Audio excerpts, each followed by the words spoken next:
Hello teachers and welcome to my channel. In today's video, We're going to talk about 5 reasons why you should. In today's video, I'm going to be going over the lesson plan and what makes an effective learning experience.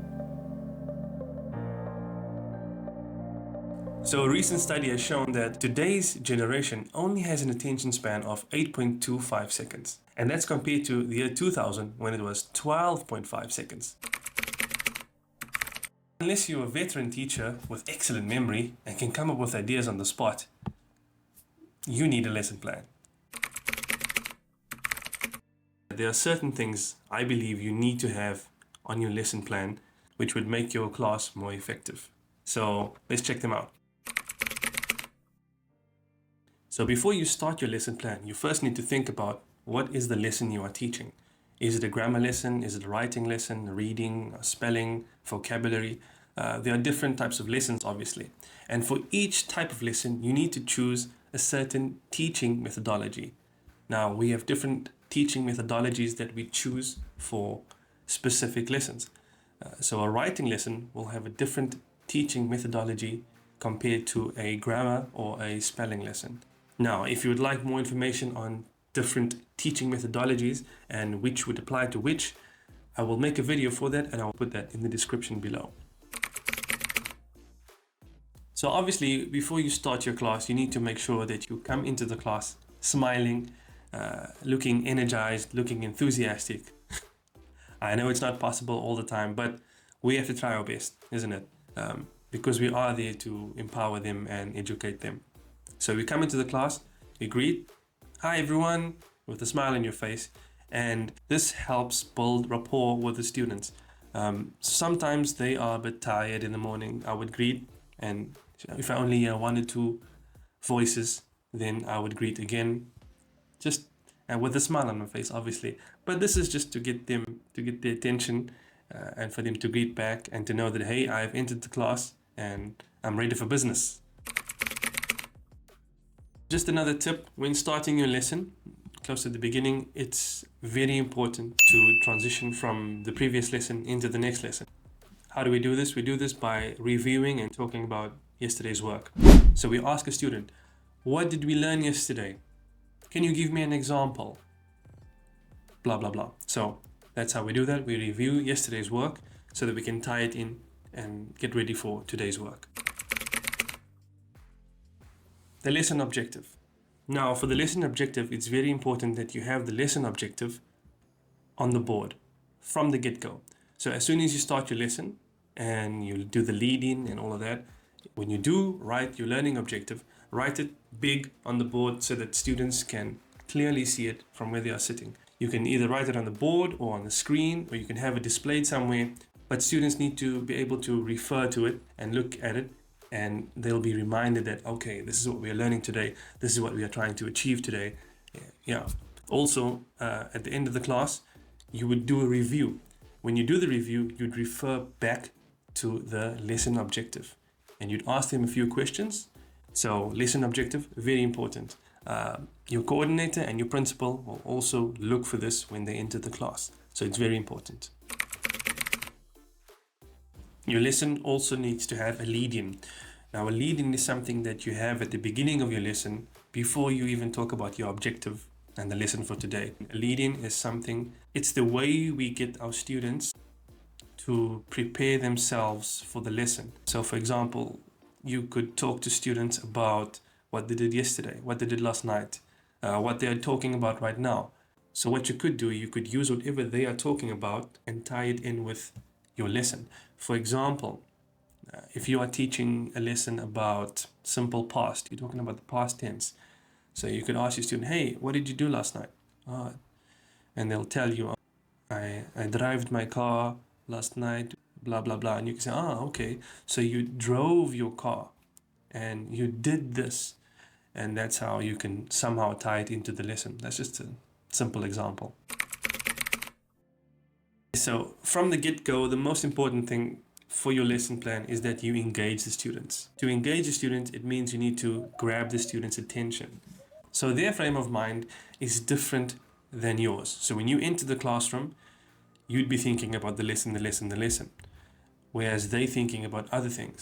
So how do we transition from that frame of mind to that of learning? We need to make sure that we grab their attention first. We engage them. Now, how can you engage your students? You can do this in many ways. You can engage them by playing a video, putting a quote on the board, or writing an interesting question, seeing if anyone can answer that. Maybe using riddles. Riddles are actually very popular. You could also put an image on the board or do something of that sort, just to grab the attention and to get them intrigued, to get their minds flowing. You're actually getting them ready for the lesson. Guys, just real quick, if you are getting value from this video, please hit the like button and subscribe to my channel. Make the lesson fun and not boring. So as mentioned earlier, the attention spans are getting shorter and shorter by the year. And this is obviously due to the rise of social media, TikTok, Reels, all those things. So as teachers, we need to make sure that we create lessons that are fun and engaging for our students.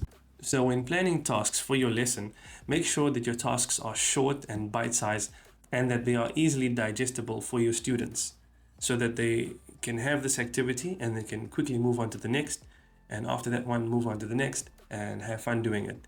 It's better to have many smaller varied activities versus one large chunk of something boring. So a teacher needs to make sure that he caters to the different learning styles of the students. So there are three common types. We have visual, we have auditory, and we have kinesthetic. So the visual learner is someone obviously who needs to see things to help him learn. And then we have auditory, someone who learns better with sound.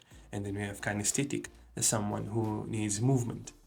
So a teacher needs to make sure he or she caters to all these learning styles when they are delivering the lesson. So obviously it's important to include it on the lesson plan. Now, if you want more information about learning styles and how to cater for these students, check out the video that I haven't made yet, but I will, and I'll post it in the description. So when doing a lesson plan, we have to think about the flow of the lesson and how everything goes from stage to stage. Obviously, teachers don't just do things randomly. We need to think through everything. So from the start of the lesson until the end, what do we do first? What do we do next? How do the different stages flow? Everything needs to have a logical flow to it. So we need to make sure that the lesson was scaffolded. So the student had a certain amount of knowledge. We took the knowledge from here to here, but we took it up in stages. So that's important for the lesson. So as a teacher, we know that you need to give examples when teaching. Now, one important point is whatever you are teaching, you need to make sure that you give relevant examples. Why? Because students are more engaged when you talk about relevant things that are trending. So if, for example, if you bring up a topic about TikTok or about something that's happening in the world, they'd be more inclined to listen to what you are saying compared to you talking about some random old-aged thing, something boring, So you need to come onto their level, find out what they are talking about. If they love football, talk about football. If they love social media, talk about that. So that's what I do in my class, and my students love it. And I've built better relationships. I've built a rapport with students because of this. Now let's talk about questions. Now, when it comes to questions, you get different types of questions and you get different reasons for asking these questions. But there are two important questions when it comes to teaching.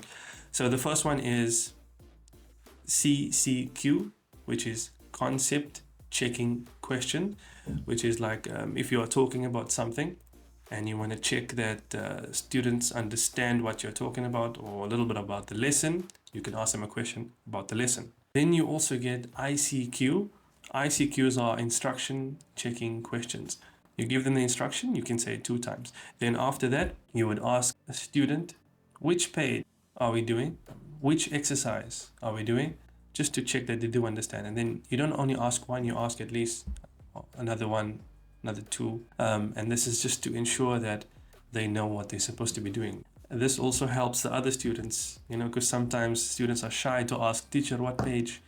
So by you asking this question, you help them, okay, this is what I need to do.